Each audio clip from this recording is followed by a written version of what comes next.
एक बार फिर से उत्तराखंड में हजारों हेक्टेयर जंगल जल के राख हो गया। बेशकीमती बायोडाइवर्सिटी नष्ट हो गई। आखिर किसकी वजह से? आखिर करोड़ों रुपए का बजट पाने वाला वन विभाग और सरकार क्या कर रही थी? नमस्कार, मैं हूं रॉबिन सिंह चौहान और आप जुड़ चुके हैं पंचायत रिपोर्टर के इस मंच के साथ। आज इस वीडियो में हम सरकार से सवाल पूछेंगे, उसकी नीतियों के बारे में, उसकी एक्शन के बारे में, और पूछेंगे उनसे कि आखिर जंगल क्यों जले।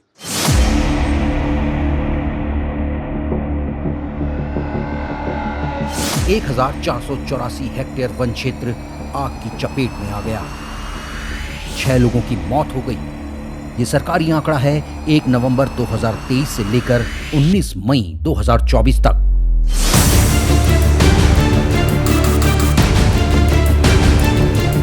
हर साल की तरह इस साल भी उत्तराखंड के जंगल जलते रहे और इंतजार बारिश का होता रहा, क्योंकि सरकार और उसके वन महकमे के पास झाड़ पीटने के अलावा और कोई चारा नहीं था।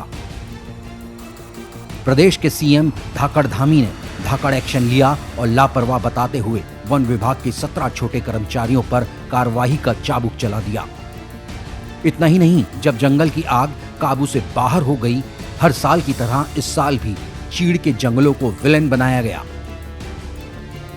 मीडिया रिपोर्ट्स चीड़ के जंगलों को अंग्रेजों की सबसे बड़ी गलती बताकर सरकार के लिए बैटिंग करने लगी, लेकिन ये सच का सिर्फ एक हिस्सा है।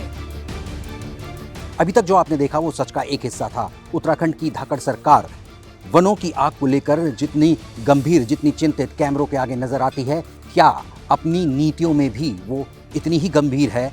आगे देखते हैं। जंगल की आग का सामना करने वाले फ्रंट लाइन कर्मचारियों के हालात हम आपको बताते हैं, जो सबसे पहले जंगल की आग का सामना करते हैं। इनमें ज्यादातर आउटसोर्स और उपनल से तैनात कर्मचारी रहते हैं। इन फ्रंट लाइन कर्मचारियों को कई महीनों से वेतन नहीं मिला है। रामनगर वन प्रभाग के कालाडूंगी रेंज के कई कर्मचारियों को पिछले साल दिसंबर से 5 महीनों का वेतन नहीं मिला है। नैनीताल वन प्रभाग के बडौन रेंज के कई कर्मचारियों को अक्टूबर से 7 महीनों का वेतन नहीं मिला है। नैनीताल वन प्रभाग के नैनीताल रेंज में भी 5 महीनों से कर्मचारियों को वेतन नहीं मिला है। नैनीताल वन प्रभाग के दक्षिणी गोला ओखला कांडा में भी 8 महीनों का वेतन आना बाकी है। अपने सीमित संसाधनों से हम इतनी ही रेंज के कर्मचारियों के वेतन की स्थिति के बारे में पता कर पाए हैं। ये भी हो सकता है ऐसी कई दूसरी रेंज में भी कर्मचारियों का वेतन अभी आना बाकी हो। ये तो है वेतन के हालात। अब जरा संसाधनों की बात कर लेते हैं। बेहद कठिन भौगोलिक परिस्थितियों वाली भीषण दावानल से लड़ने के लिए इन कर्मचारियों के पास होती है पेड़ की झाड़, जिससे वो प्रदेश की बेशकीमती वन संपदा बचाने निकलते हैं। आधारभूत उपकरण जैसे अच्छे जूते, दस्ताने, मास्क और धुएं से बचने के लिए चश्मे जैसी चीजें भी इन लोगों के पास उपलब्ध नहीं रहती। वन विभाग के 2023 के फील्ड मैनुअल में बताया गया है कि कौन से जरूरी उपकरण इन कर्मचारियों के पास होने चाहिए, लेकिन फील्ड पर सारे मैनुअल फेल दिखाई देते हैं। कर्मचारियों तक संसाधन नहीं पहुंचे, लेकिन अब ये तस्वीरें देखिए। ये जनाब पौड़ी के जिलाधिकारी हैं। अपनी टीम को लेकर पेड़ की झाड़ के साथ आग बुझाने निकल पड़े।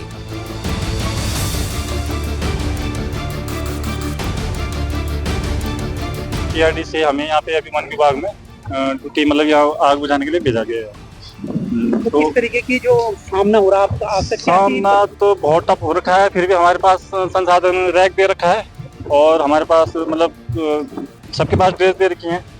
थोड़ा हमारे पास जरा जूतों की दिक्कत है, जूते नहीं मिल पा रहे अभी। जूते का पता नहीं क्या इशू है, मिल जाएंगे 1-2 दिन में। और आग को काबू करने के लिए हमें पत्तों का सहारा लेना पड़ रहा है, रैक से काटनी पड़ रही है। थोड़ा हमारे जैसे हम आग बुझाने जा रहे हैं, थोड़ा आंखों में चश्मे नहीं है हमारे पास, थोड़ा मास हो जाता तो थोड़ा कंट्रोल, मतलब जो हमारे आग का वो जा रहा है थोड़ा कंट्रोल हो जाता। तो अब आपको तस्वीर कुछ साफ नजर आने लगी होगी। उत्तराखंड की सरकार और उसका वन महकमा जंगलों की आग को लेकर बिल्कुल भी गंभीर दिखाई नहीं देता। ये बात हम नहीं कह रहे हैं, ये बात भारत का सुप्रीम कोर्ट, सर्वोच्च अदालत ये कहती हुई नजर आती है। जंगल की आग पर सुप्रीम कोर्ट में 2019 से एक याचिका पर सुनवाई चल रही है। जिस पर सुप्रीम कोर्ट ने धाकड़ सरकार को जमकर फटकार लगाई है। कोर्ट उत्तराखंड सरकार के जंगल की आग पर काबू पाने के तरीकों से इतना खफा था कि अगली सुनवाई में सूबे की सबसे बड़ी अधिकारी यानी चीफ सेक्रेटरी राधा रतूड़ी को पेश होने को कहा। 15 मई के दिन कोर्ट ने राज्य सरकार को जबरदस्त फटकार लगाई। उन्होंने राज्य सरकार से कई सवाल पूछे।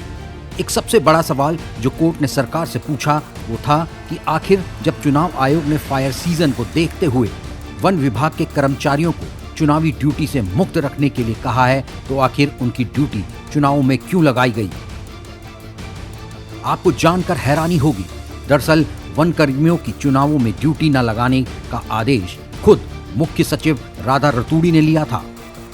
पंचायत रिपोर्टर के पास जो दस्तावेज हैं उनसे साफ होता है कि ये निर्णय 13 मार्च को लिया गया था। 13 मार्च को वनाग्नि संकट प्रबंधन सेल की बैठक में ये फैसला लिया गया था। इस बैठक की अध्यक्षता खुद मुख्य सचिव कर रही थी, लेकिन वो अपने आदेश को लागू कराने में ही नाकामयाब साबित हुई। इसके साथ ही कोर्ट ने आउटसोर्स कर्मचारियों के रुके हुए वेतन के बारे में भी जानकारी मांगी। साथ ही सरकार से पूछा आखिर आग से लड़ने के लिए इन कर्मचारियों को क्यों संसाधन नहीं दिए जा रहे हैं। वहीं जब 17 मई को चीफ सेक्रेटरी अदालत में पेश हुई तो सरकार का पक्ष रख रहे सॉलिसिटर जनरल ने कहा कि सरकार इस मामले को गंभीरता से ले रही है। जंगलों को आग से बचाने के लिए जन सहभागिता सबसे जरूरी पक्ष होता है। हर सरकारी बैठक में इस बारे में बातचीत की जाती है और एक जो सबसे महत्वपूर्ण कड़ी है वो है वन पंचायत। लेकिन क्या जन सहभागिता और वन पंचायतों के मामले में सरकार कोई ठोस पहल कर पाई, उनको साथ ले पाई, या फिर इस मोर्चे में भी वो फेल हो गई? देखिए, जंगल की आग पर काबू पाने के लिए सरकार को आम लोगों और समूहों की जरूरत होती है। इसमें वन पंचायतें एक सबसे अहम कड़ी है। वनाग्नि को रोकने के लिए जो सरकारी बैठकें होती हैं उसमें सबसे ज्यादा जिक्र वन पंचायतों का आता है। सरकार जंगलों में लगी आग से लड़ने के लिए वन पंचायतों को बजट का ऐलान भी करती है, लेकिन वो बजट इन वन पंचायतों तक पहुंचता ही नहीं है। मुख्यमंत्री महोदय को एक पत्र माननीय जिलाधिकारी महोदय की मार्फत दिया है और जिसमें मैंने कुछ कारण गिनाए हैं वन पंचायतों की दुविधाएं जो हैं और उसको दूर की जाए और वन पंचायतों के साथ मिलकर संवाद करके आगे की तरफ जो है ध्यान दिया जाए कि कैसे हम जंगलों को बचाएं। इन्होंने वर्षों से रॉयल्टी रोकी हुई है, चलो हम उसका संघर्ष करेंगे। वन पंचायतों की अपील को नहीं सुना जा रहा है, हम बाद में उसके लिए अपील करते रहेंगे। वन पंचायतें होती थी, वो वन पंचायतों में जो चुने हुए लोग रहते थे और अन्य ग्रामवासी रहते थे वो अपनी जिम्मेदारी समझते हुए वनों में आग बुझाने का काम करते थे। लेकिन जब से आग बुझाने के नाम पर पैसे का खेल शुरू हुआ और ये तय किया गया कि प्रत्येक वन पंचायत को एक निश्चित धनराशि अग्नि बुझाने के लिए दी जाएगी और इस धनराशि से वो अपने यहाँ फायर वॉचर की नियुक्ति कर सकती है। तब से हम देख रहे हैं कि लोगों की रुचि आग बुझाने में बहुत कम होती जा रही है। वजह ये रही है कि ये घोषणा तो की गई लेकिन बहुत ही कम वन पंचायतों को पैसा दिया गया।